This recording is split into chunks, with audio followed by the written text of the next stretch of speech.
London. Yeah, awesome. I go back home today, sadly. I really don't want to leave. First up was the lemonade, which was very nice, and now the milkshake. Oh my days, don't piss me off. I like a Five Guys milkshake, and this knocks it out the park. Oh no, didn't take out the pickle. Then I got the chicken sandwich, always no gherkins, so I messed that up. You actually mad? But this burger was insane. It was 10 out of 10. I've not tasted chicken like it. I do think it's actually better than Raising Cane's. We just don't do chicken like this in the UK. Chef's kiss. Now I love me a waffle fries. Obviously got those. I mean, who is getting a side salad? If you get that, you are clinically insane. And should be locked up for that behaviour. Could have done with a bit more salt. And another thing I love is mac and cheese. Whenever it is on a menu, I will always order it. And the fact you guys have fast food that gives you mac and cheese like this is actually insane to me. And to top it off, it was unreal. 10 out of 10, would recommend. I'm about to try Chick-fil-A for the first time. I'm actually really excited about this because I hear about this all the time in like internet culture and movies, and I've never tried it before. My first impressions are, look how big the drink is. This is a medium, and this is way bigger than the large that you'd get in the UK. And this is just a Coke. Unfortunately, obviously not refillable because we had to get takeaway. Gonna try some of the waffle fry dipped in the sauce. That sauce is outrageous. What? Awesome. That's actually a really nice burger. Is it as good as better than In-N-Out? McDonald's. I No, swear. No, In-N-Out. I'm serious. That could be there as better than In-N-Out maybe. Like, it tastes like real meat.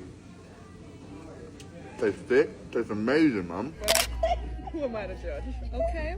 Dippy dippy, chippy dippy. Chippy dippy. If you know, you know.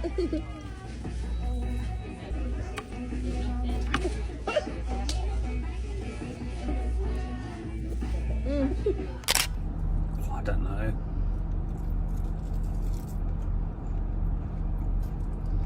Hold on. Hold on. That shouldn't work. That should not work. Hot French fries in a chocolate milkshake. Strawberry milkshake cookie. Never had this before. I thought in America they don't have good pastries. So let's try a cookie. Let's try now. Imagine this. Europeans flood into America for the World Cup, swearing they'll only eat fancy stuff. Instead, they demolish full-fat burgers, oozing cheesy fries, and milkshakes that should be illegal. They go home heroes, until they bite into Europe's sad McDonald's. Guys, we're at Waffle House right now. This is no joke. We walked in, super Aussie. We're like, oh, our first time at Waffle House. And she's like, by the way, guys, you don't have to pay for this because the family sitting over there, they pay for our meal. Like saying, welcome to America. What fast food place have you tried? Shake Shack. Oh my god, mate. You guys have Shake Shack, like, that's incredible. I had this place as well. The burrito guys. What was the prawns? Chipotle? Chipotle. Holy 12 bucks, man. You can get burger from Chick-fil-A. I'm very excited to try this one. Let's snap to it.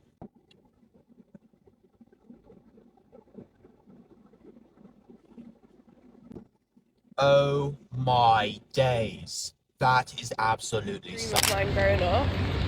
Because we have got winning leads now, though. I did try it the other day and it just isn't the same, like, comparing this.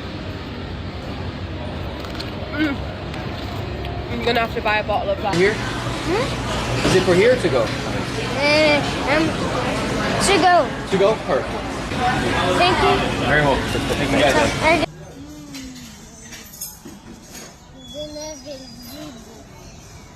Now they're lying awake at night, whispering, "Take me back to those glorious American grease traps." The World Cup didn't just give us football drama, it created an entire continent secretly craving American fast food. You've got to hear how bad it's gotten. This is a place you got to get a burger and a shake, so that's what I did. This is their specialty biscuit. So they're very English person. These are cabeza tacos. Cabeza? So this is all the meat that would come off of the head of the animal. What animal? Beef. There's a lot of muscle and stuff in here that when stewed and broken down becomes something delicious. The filthiest, most gorgeous thing I've eaten in a while.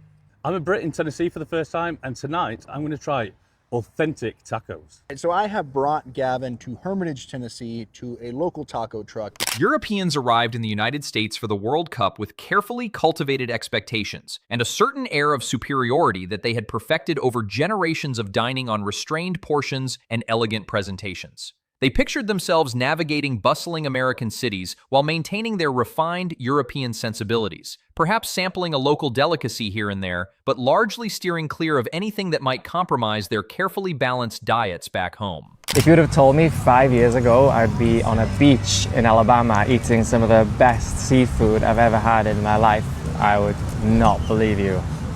I don't want to leave. Oh, it's hot. It's good. I like that it's very warm, because sometimes when you get fast food in Denmark, it's like just lukewarm. Yeah.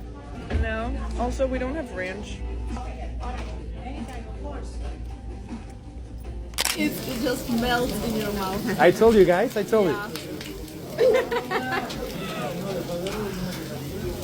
Get it.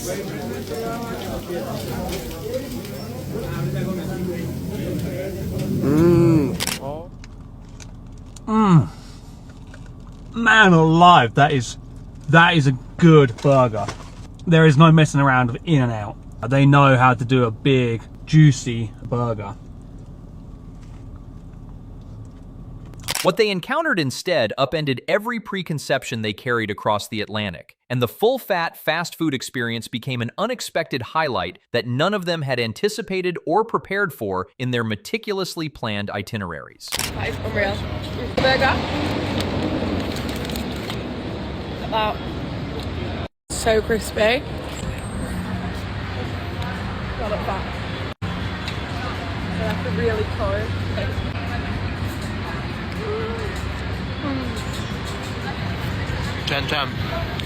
Even this lemonade is like fresh lemonade, it's amazing. First place ticked off and I give it a solid 8.5 out of 10. It doesn't look good, but it tastes good. This little fucking thing. Oh, I like the size of it. What did you get? The bacon? Size of it. Bacon, jalapeno, cheddar glaze, or whatever it's called. Look at the size with yours and mine.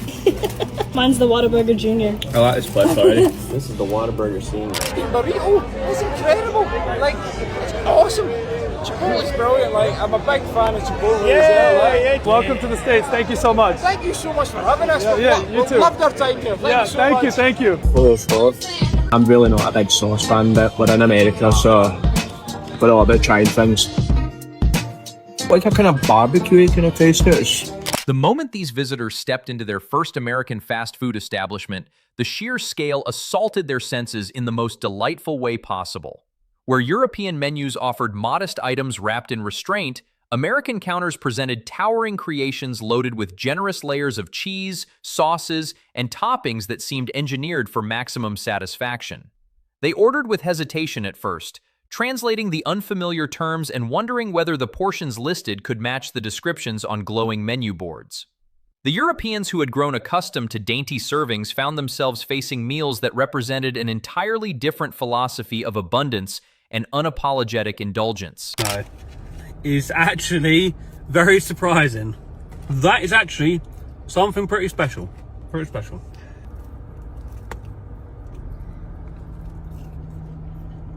Bloody brilliant. Right, let's give it a go.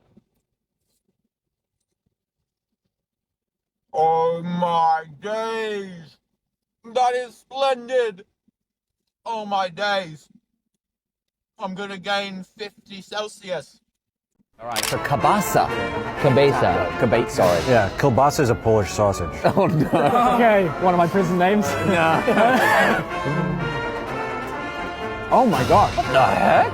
This is the tastiest head I've ever had. Oh, okay. Countless articles and television segments warned about the dangers lurking in every drive-thru, describing processed ingredients, oversized portions, and flavor profiles engineered through dark corporate sorcery to create dependency.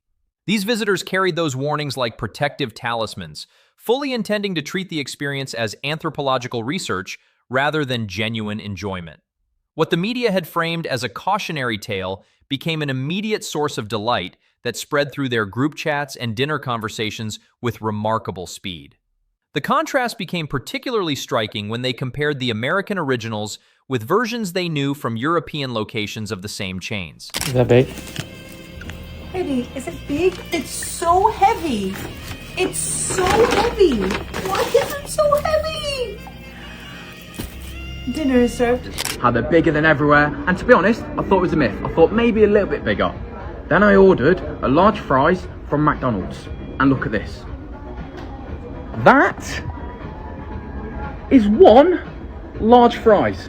Okay. Back home, those same brands adapted to local tastes and regulations, resulting in smaller patties, lighter sauces, and overall restraint that suddenly felt like pale imitations once the genuine article had been sampled. Europeans who once defended their localized menus as superior refinements now found themselves missing the unfiltered boldness that characterized the American experience. What began as casual curiosity evolved into deliberate pilgrimages to different chains, each offering its own variation on the theme of generous, satisfying indulgence. I can refill. Yeah. You want one Coke Zero or two? I can refill this 1,000 times. Slow down. Slow down. Why? That was good. Because it's the best. It honestly is just the best. You know what you're going to get? It's good every single time. Consistently good. I might take out the tomato. Bomb. In Europe, a standard meal often left room for doubt about whether it qualified as sustenance or a mere appetizer, with carefully calibrated amounts designed to complement active lifestyles and balanced nutritional thinking. American servings eliminated all such uncertainty through sheer volume that bordered on theatrical, creating meals that felt like events rather than simple refueling stops. This abundance created a sense of value and completeness that many found refreshingly straightforward after navigating more minimalist approaches at home. The Europeans began documenting these differences with photographs and videos, sharing evidence that contradicted every warning they had absorbed about American excess, while simultaneously building anticipation for their next opportunity to indulge. And then you took it off me. Better than a Big Mac. Really? I would go as far as saying that's the best fast food burger I've had in America. The only thing that's shit about this, it's not shit, but the chips are not very good. I still eat them like. I had a few good ones there. You want the ones that are slightly saggy, don't you? Taylor's not here anymore. I think this could be the best fast food joint about, genuinely. It's the best fast food I've ever had, because it doesn't taste pure horrible and greasy and oily and stuff. Actually, it's quite fresh taste. Thank you. Cheers, bye. The shock extended beyond mere size into the realm of flavor and variety that seemed engineered to capture attention across different moods and cravings. Breakfast offerings available throughout the day provided particular fascination for visitors whose home countries maintained stricter distinctions between morning meals and later indulgences. The customization options allowed each person to craft their ideal order, transforming what could have been generic fast food into personalized creations that catered to individual preferences in ways that felt luxurious despite the casual setting. Can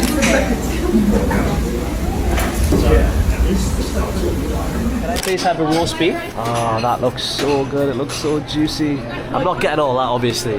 Wait, I'm getting all of that? Wait, what? She's joking. No, she must be joking. No way, what? I get all of that? Oh my goodness, wow. Thank you. These discoveries accumulated throughout their stay, building a collective appreciation that grew stronger with each new location they visited across different American cities hosting World Cup events. Europeans found themselves navigating an unexpected emotional landscape where football excitement intertwined with growing attachment to the food culture they encountered. What began as lighthearted experimentation evolved into genuine enthusiasm that many found surprising given their cultural backgrounds and previous attitudes towards such establishments. Is that big? Baby, is it big? It's so heavy. It's so heavy. Why is it so heavy? Dinner is served. How they're bigger than everywhere, and to be honest, I thought it was a myth. I thought maybe a little bit bigger. Then I ordered a large fries from McDonald's, and look at this. That is one large fries. Okay. The World Cup became not merely a sporting event, but a comprehensive introduction to a side of American life that contradicted everything they thought they knew about fast food and its role in daily existence. The impending departure created a peculiar melancholy that mixed with their excitement about returning home to familiar surroundings. Many Europeans admitted to themselves that leaving behind the consistent availability of satisfying, full-flavored options represented a genuine sacrifice after weeks of easy access and reliable quality. The abundance that had initially seemed overwhelming now represented a convenience they would sorely miss, as the prospect of returning to more measured portions and adapted menus created an unexpected sense of loss. These feelings caught them off guard, since they had arrived with every intention of maintaining their European standards while viewing American offerings primarily through the lens of cultural curiosity rather than personal attachment.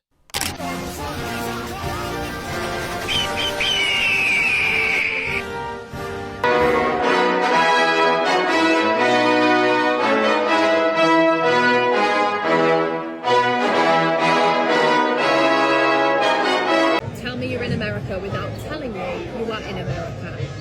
I've just been handed my drink. This is crazy. This is one pancake? Yeah, welcome to America. You know, I used to be little like you. Upon returning home, the reality of European fast food options delivered a particularly harsh contrast that amplified their growing nostalgia. The same chains that maintained European presence now seemed diminished in comparison, with portions that appeared almost comically restrained and flavors that lacked the bold intensity they had come to expect. What once seemed perfectly adequate now registered as disappointing after the American benchmark had been established during their travels. The Europeans who had witnessed the reality found themselves in the peculiar position of defending American fast food against the very criticisms they had previously accepted without question, creating conversations that highlighted the gap between perception and direct experience.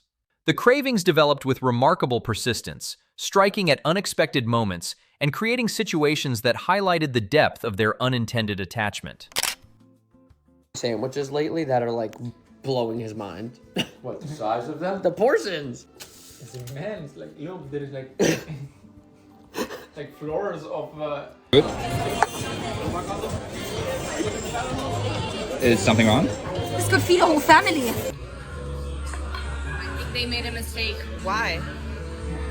Late evenings brought thoughts of drive-through convenience and perfectly executed combinations that satisfied both hunger and specific flavor desires in ways that local alternatives struggled to replicate. Weekend gatherings sometimes featured attempts to recreate favorite items using available ingredients, though these efforts usually underscored the unique qualities that made the originals so memorable. The irony was not lost on them that foods they had been taught to approach with caution had become sources of genuine longing after their return to more familiar territory. So many Europeans, actually people from all over the world, like literally everywhere except for United States of America, USA, y'all seem to be so mind blown at our portion sizes, the fact that our food is good, free refill. We will not be having any of that. So today we are here in the lovely Bath, England, and we are going to try a proper English breakfast. All right, Blake is gonna try the black pudding. Oh my goodness, thank you so much. What is this? Green juice? This is a cheeseburger. Oh my god. This has got to be the best burger I've ever had in my life. Whoa. This internal conflict created rich material for reflection about cultural differences in approaching food, pleasure, and balance. The Europeans discovered that their time in America had expanded their perspectives in unexpected ways, challenging assumptions about what constituted good eating and revealing that enjoyment could exist alongside indulgence when executed with the right combination of quality and generosity. The desire to return manifested in various forms, from casual conversations about future trips to more serious discussions about work opportunities or extended visits that would provide renewed access to the experiences they missed.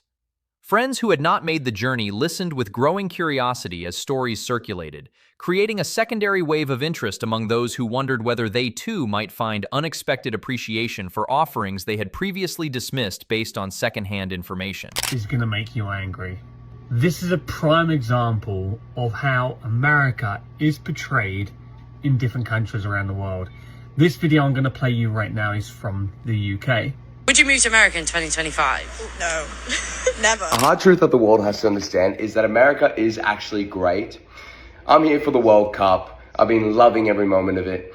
And before coming here, all my mates are like, are you sure you want to go? Seeing as the high tensions that are going on in America, Trump, Iran, war, ice, etc. In Germany or Europe, I think we have a different kind of journalism that's happening, and we have a different point of view on this whole situation going on, and I think it's scary, you know? Cultural observations emerged naturally from these experiences, highlighting how different societies approach the relationship between food, time, and daily life. American fast food represented efficiency and reliability that complemented active lifestyles and varied schedules, delivering consistent results without requiring extensive planning or formal dining arrangements. European approaches often emphasize different values, including portion control and ingredient focus, that aligned with traditions of mindful eating and culinary heritage. Both systems possessed merits, yet the direct comparison revealed that each excelled in areas the other de-emphasized, creating appreciation for the strengths inherent in each culture's choices. The travelers found themselves enriched by this perspective, carrying forward lessons about judgment, openness, and the surprising ways that simple meals could create lasting memories and shift long-held opinions. These efforts varied in success, yet each attempt reinforced the unique qualities that made the American version stand out so clearly in their memories. The phenomenon spread through social circles as more participants from the World Cup journey shared similar experiences, creating a quiet but noticeable shift in attitudes toward fast food among those who had previously maintained firm opposition based on media narratives and cultural preferences. You have very good food. Wow. This French fry, I know this. Yes. Everything is so much bigger in America. Look at this French fry. Look at this, the size of my head. Wow. 4th of July, now is Super Bowl.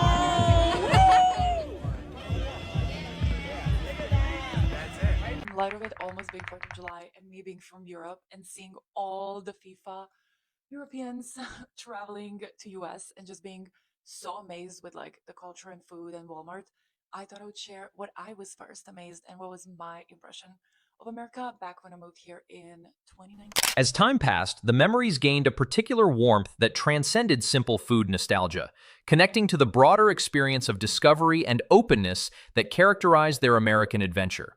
The full-fat fast food became emblematic of a willingness to challenge assumptions and embrace unexpected pleasures, serving as a reminder that experiences could surprise and delight when approached without excessive preconceptions.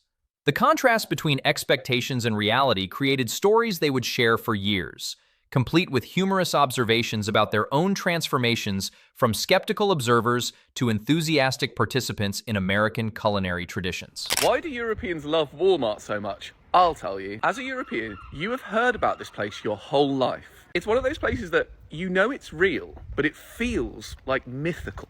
It's like Route 66 or Times Square or...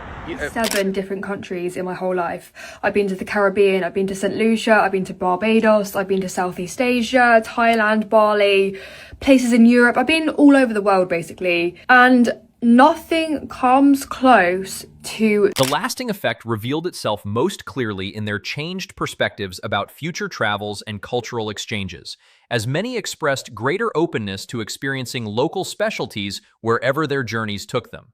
The World Cup had provided the perfect backdrop for this evolution, combining sporting passion with everyday discoveries that proved equally memorable.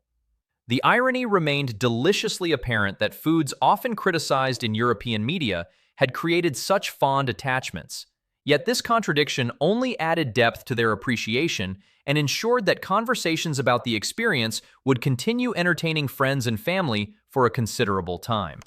But they're only part of a version of the US that you've seen on TV and grown up with. And then one day you walk through the doors to Walmart and that's how you know you're in the US.